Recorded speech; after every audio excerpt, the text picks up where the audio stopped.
Welcome to the weekly webinar. This topic this week is philanthropy is another form of investing. And today we're going to talk about how philanthropy and investing are more related than most people think. My name is Luni Libes. I am the founder of Fledge and one of the partners at Aviary. And I'll tell you a little bit about those two organizations later as well. So here's my background. Why should you be listening to me? Well, in this particular case, I have a little bit of experience in impact investing and philanthropy. Most of my experience is as an entrepreneur. For 25 years, I've been starting companies. First 20 of those years was in tech, so pretty much irrelevant to the conversation today. And then I discovered a business school based out here on Bainbridge Island, Washington. It's now called Pinchot University. And it teaches students how to do good through business. Right? It's a business school that teaches how to do good, not for nonprofits, but for for-profits. And that's where I discovered that was possible. I started mentoring there, turned into a faculty position. I teach entrepreneurship at that school. And that inspired me to do Fledge, which is a business accelerator for socially conscious companies, and Aviary, which is a seed fund, matching seed fund. All right, so let's jump right in. And let's make a landscape. So this talk's going to mostly be sitting on what people would call a Gartner magic square, or you can just think of it as a big landscape of companies. So in the bottom right-hand corner, we're going to stick philanthropy. And I'll explain why it's in that corner in a moment. And then the upper left-hand corner, we're going to put investing. And we're going to put investing like, Goldman Sachs, Merrill Lynch, Charles Schwab, Fidelity talks about investing, which is trying to maximize your income. Just thinking about making money investing. In the middle, we're going to put this guy, if you were here last week, you heard a little bit about this as well. We're going to put this guy, his name is Andrew Carnegie. Right? And we're going to put him there for two reasons. One, historically, he is the world's richest businessman. Right? So he's dead now. He lived a bit over 100 years ago. He died, I think, in the teens or the 20s. And by 1902, he had amassed a fortune that in today's dollars would make Bill Gates look poor. He had something on the order of $200 billion in today's money. All right, and he had this really simple idea, which was novel at the time, which is make as much money as possible. Right, that was his investing thesis, and he's an entrepreneur, so he did that through his companies. And then he came up with this concept that really no one had done before, which is take all this wealth and don't give it to your kids. Don't pass it down from generation to generation forever through your kids, although he did that. His big idea was to create a foundation to give away that money and to structure this foundation as something as a company. So really, just to make sure we drill down to this further, it's make as much money as possible by whatever means possible. And I love to use Carnegie as an example here because, yes, he was a great businessman, and yes, he made a lot of money, but he didn't quite do it in what we would call ethical terms these days. Maybe they would call it that then, but when his workers went on strike at his company, he hired the Pinkertons to take care of it. And the Pinkertons were basically a private police force that you could call over. And they would do things like beat up your workers, or they might even beat them up until they died. And the Pinkertons were not thrown in jail for this, nor was Carnegie thrown in jail for this. This is just the normal way that you would bust up a trust, would be to kill your workers. So that's pretty much by whatever means possible. And then in the foundation side, there were no foundations. I want to make that clear. There was no law around foundations. There was nothing that you could turn to in terms of your lawyer and say, make me a foundation. So he had to invent that idea.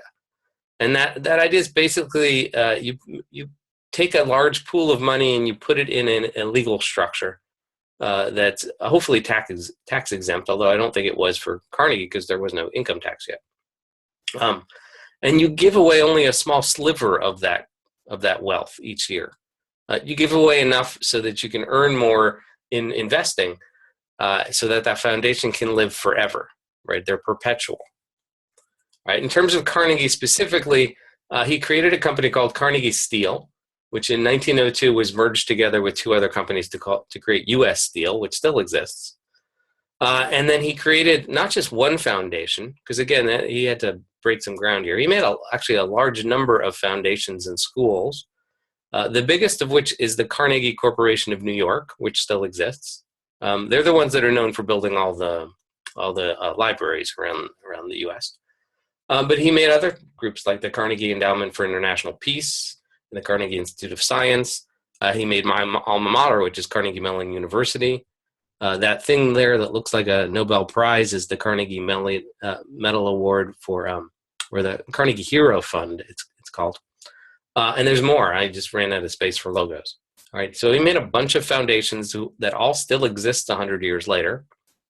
They're all still going strong, still doing good in the world. All right, so I want to say this one last time here.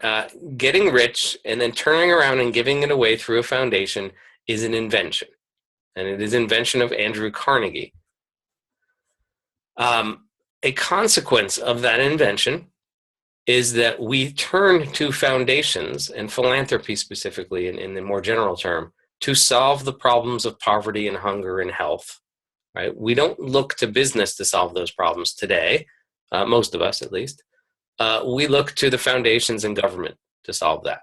Right? So when there's a big tsunami, what do? We all donate a bit of money to the Red Cross, right? Which is not a foundation; that's a public charity. Right? We give money to them; they give money to the needy. Problem solved. Right? When there's 1 billion people who are hungry in Africa, we give them food, as opposed to making them jobs. All right, so we're back to this landscape here, and thanks to Carnegie and his work. These two ideas are considered to be totally separate, sitting in different worlds. Right? We often talk about the fact that rich people have two pockets. They have one pocket where they make money and they put money into, and then they take a tiny sliver of that money. And again, it's 5 or 10%, and they give it away. But they would never dare give away more money than they had. They would never give away the principal. They would only give away part of the interest. All right. In reality, these two ideas are connected in a continuum, and so let's build that continuum. All right, so on the vertical axis, we're going to stick a term called financial return. All right, so if you think about this, what you want to do in investing is you want to put your money somewhere, and you want the maximum amount of money back, right? And I put Friedman there because Milton Friedman in the 70s wrote some papers about how the only moral thing to do with money is to make more money as an investor. So that's kind of the maximum version of investing. And in philanthropy, you not only want a minimal rate of return, and I put concessionary there, which is a term we bat around. But in terms of philanthropy, you're going to get a 0 rate of return, right? Fiscal rate of return, right? I'm going to donate my money into a cause, into an NGO, into a charity, into a foundation. And I'm going to get nothing back financially. So that is, in fact, an investment with a $0 rate of return, or a 0%, not even 0% interest rate, but a $0 return, or a 0x, as we would call it in the investing world, right? Guaranteed 0x. All right, on the other axis, on the horizontal axis, we're going to put a term called impact. Right? And I've talked about impact in some of the previous webinars. It's talked about a lot in the philanthropy world because that is why foundations and charities exist, is to do good, or to do impact, positive impact in the world. And in this case, we're going to think about how much impact we want is the scale, not how much impact is made, but how much impact we want out of the investment. And so in the philanthropic side, that's really why we're doing it. We're doing it for the impact. And on the investing side, for most investors, they really don't care. The positive or negative impacts are irrelevant to the conversation. It's just the return on investment. So if the oil stock is returning higher returns than the biotech company that's curing cancer, well, then the oil stocks get the money. And when curing cancer happens to be a better investment, well, then they'll get the money. But that was irrelevant. It was just how much the return was. All right, so we can put those two together and we make a landscape. And so here we have now a continuum of how much impact we want and how much return on investment we expect. And we have 4 quadrants to play with. So this upper left quadrant, you can think of that is in terms of the continuum, right? So the box doesn't go all the way to the left here, because if you pull yourself away a little bit from the left, then you are thinking about having some impact in the world. And that quadrant you can call mission-driven for-profits. That's a term that I bat around pretty much every day in Fledge. So these are companies that have a mission beyond maximizing their return on investment, but they're clearly for-profit companies because they're above the halfway mark in terms of return on investment. Right? They're trying to return money, and therefore they must have a profit. But they have some reason to exist besides just returning that profit. So that's that quarter. The ones on the bottom, which is not quite all the way to the bottom, because you can't be on the bottom and have a return on investment. But these would be companies with a mission and a return on investment, but the mission would come first, right? So they're to the right of the impact line. And so missions are terribly important here, but they can have a return. And in fact, they can have a return all the way to the top. Those are just rare, so I'm going to leave that part blank. The bottom left side, I'm just going to call those bad investments. So those are investments that have no return and no impact on the world. So nobody aims to be in that corner. It just happens to be that sometimes you wind up there in hindsight, and you wind up there when those were bad investments, right? So you've gotten neither impact nor return. And I'm going to leave the top right corner, which overlaps the other one, but I'm going to leave the top right one for the ideal investments, right? So whenever you do one of these magic squares, you want to be in the upper right corner.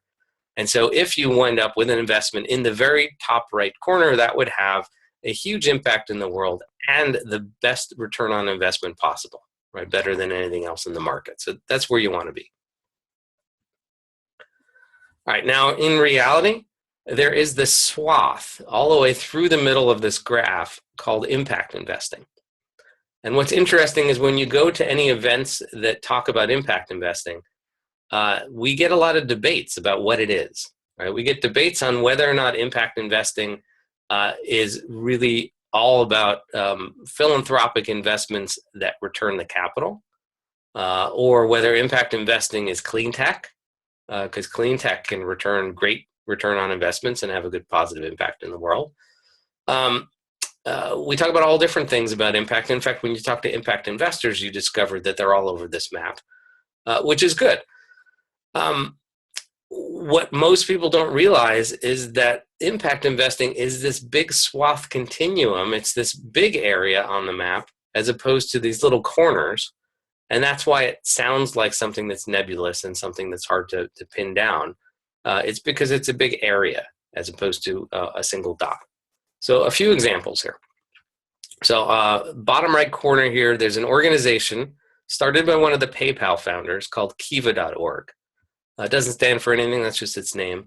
And if you've never been there, Kiva.org is a crowd lending website where you can lend $25 or more, but minimum of $25 to a poor entrepreneur somewhere in the world. This crowdfunding site has done just about $1 billion worth of lending.